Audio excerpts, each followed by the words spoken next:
preparation on the mandibular molar, you will require the armamentarium that you see here in front of you. You will need a perioprobe, a sharp explorer, a mirror, your deniform screwdriver, a sharp pencil, and of course the equilibrated Dentec with centric stops evenly distributed throughout the arch. Make sure that your complete assortment of diamonds is available, and also the carbides should be displayed at this time. The step-by-step model will be used in conjunction with the step-by-step handout in your syllabus. The first step is the placement of depth grooves or guiding grooves in the occlusal surface. These grooves will be placed in all of the fissures and at the crest of the triangular ridges. Remember that the depth grooves on the non-functional cusps will have to be approximately 1 millimeter in depth, whereas the depth grooves on the functional or buccal cusp, remember this is a mandibular molar, so the buccal cusp is the functional cusp, have to be approximately 1.5 millimeter in depth. After these initial guiding grooves have been placed, we can proceed with half of the occlusal reduction, retaining the distal half as a reference. Note that a functional cusp bevel extends over the functional cusp, which again results in an approximate reduction of 1.5 millimeters.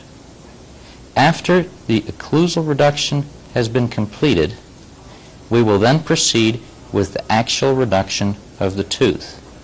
Again, half a tooth at a time, maintaining the other half for reference. Once satisfied with this half of the actual reduction, the tooth preparation is then completed and finished, which includes smoothing of all surfaces, delineation of the chamfer margin, and rounding of all pertinent line angles. Initially, it may be easier to place some depth holes in the occlusal surface. Typically, these are placed in the central pit and are roughly 1 millimeter deep. Then one is placed in the mesial fossa and the distal fossa. Once placed, these depth holes, after their depth of approximately 1 millimeter has been verified, can be connected by making a horizontal cut following the normal anatomy of the occlusal surface. This cut can then be extended into the marginal ridge areas,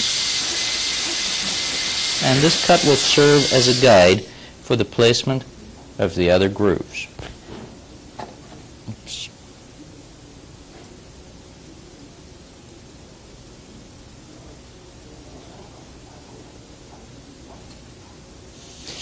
The lingual depth grooves are placed next. At this time, it can be very helpful to be thoroughly familiar with the actual measurements of the rotary instrument. After the grooves have been placed in the respective fissures, place one depth cut at the crest of each of the two lingual triangular ridges.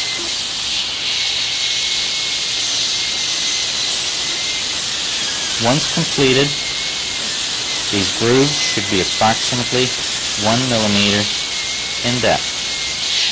At this stage, the orientation of the carbide is changed, and the same type of depth grooves are placed on the lingual facing inclines of the buccal functional cut.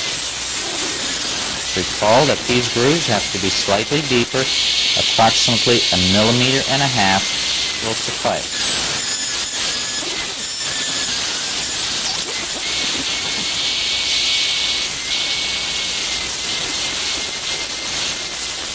When working in close proximity to adjacent teeth, you should exercise some caution so as not to damage them iatrogenically.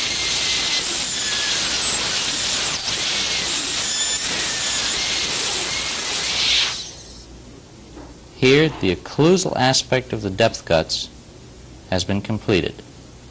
Now, the buccal depth cuts will be extended over the crest of the buccal cusp and will serve to place the so-called functional cusp bevel.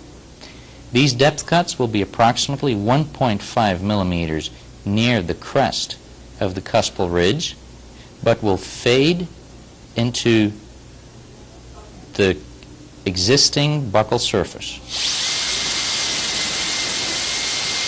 Note that a portion of the carbide remains visible beyond the surface which is being cut.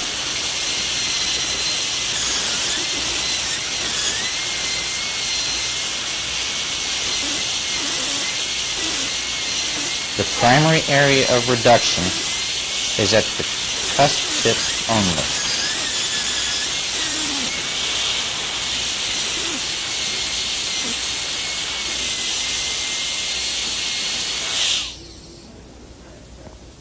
This then completes the placement of the depth cuts for occlusal reduction.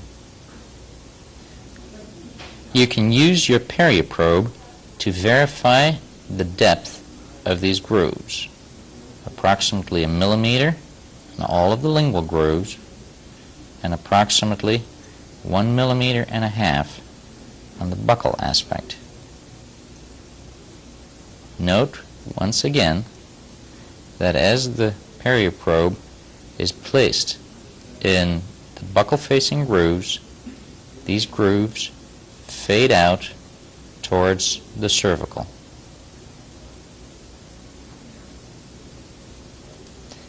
The half DT diamond can then be used to remove the islands of tooth structure between the grooves. Remember that first only the mesial half of the occlusal reduction will be completed, and reduce only one island at a time so as to maintain the semblance of the normal occlusal configuration. The depth grooves, of course, serve to standardize the amount of tooth reduction. It is critical that the orientation of the rotary instrument is adjusted for each individual component of the reduction.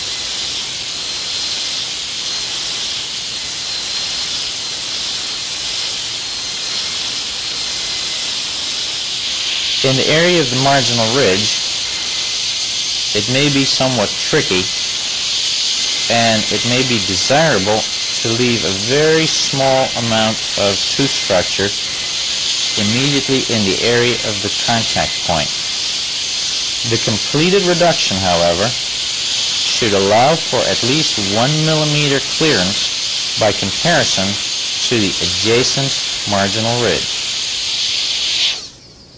The buccal cusp is reduced in a similar manner.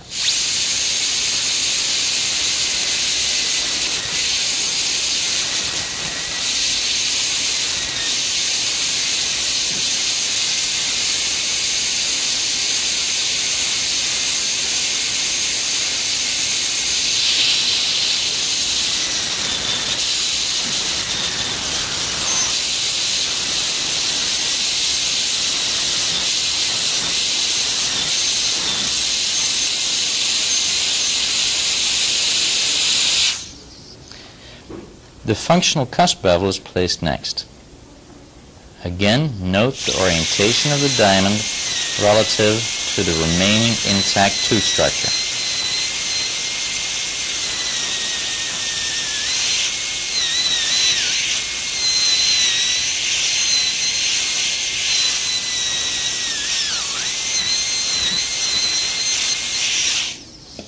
At this time, assess the remaining tooth structure and the adequacy of your occlusal reduction. If a small proximal contact is present, usually the entire occlusal reduction can be completed without any risk of damage to the adjacent tooth. If, however, a broad contact is present, as is the case here, it may be desirable to maintain this tiny lip of tooth structure. This will be removed during one of the later steps as a pass is made with the rotary instrument through the interproximal area.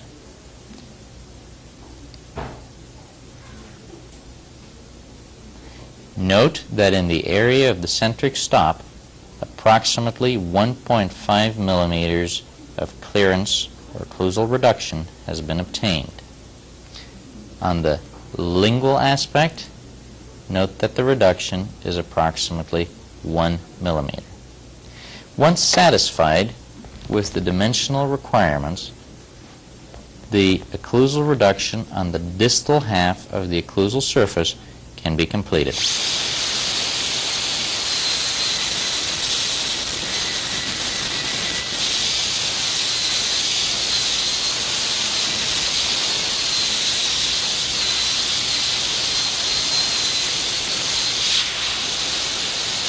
Again, adjust the orientation of the rotary instrument for each step of this procedure.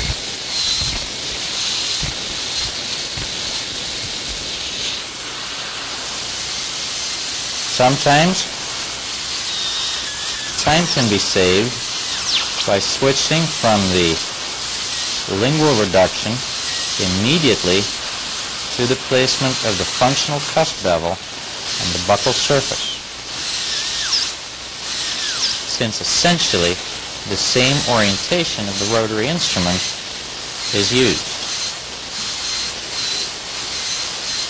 Initially, you may find it easier, however, to tackle each component individually, since less of the guide groove remains to reduce this distolingual cusp.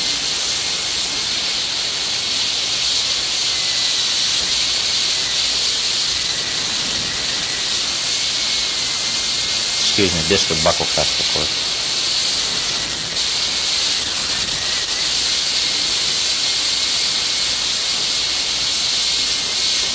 Upon completion of the occlusal reduction, the basic anatomy of the occlusal configuration should remain.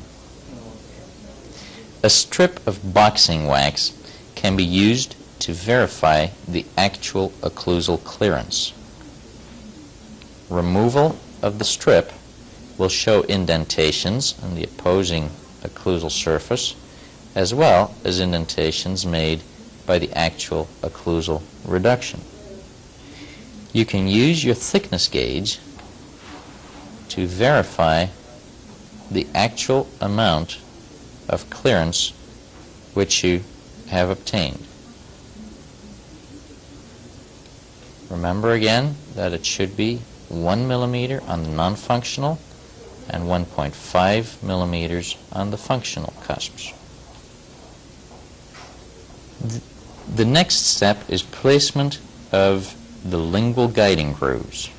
Remember that the alignment of the diamond should be parallel to the long axis in a mesiodistal direction, and when viewing along the side of the arch, recall that there is approximately a 9-degree lingual inclination to the orientation of the diamond.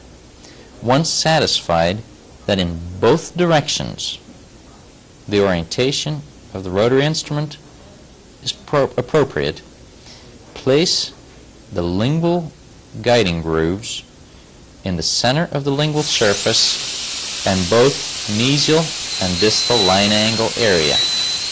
Do not sink the diamond all the way into the tooth and leave the tip of the cutting instrument approximately a millimeter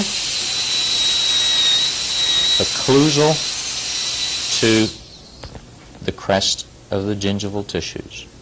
When completed, this is what the lingual depth cuts should look like. This same procedure is then repeated on the buccal surface. It may be somewhat difficult the first time to transfer the alignment of the instrument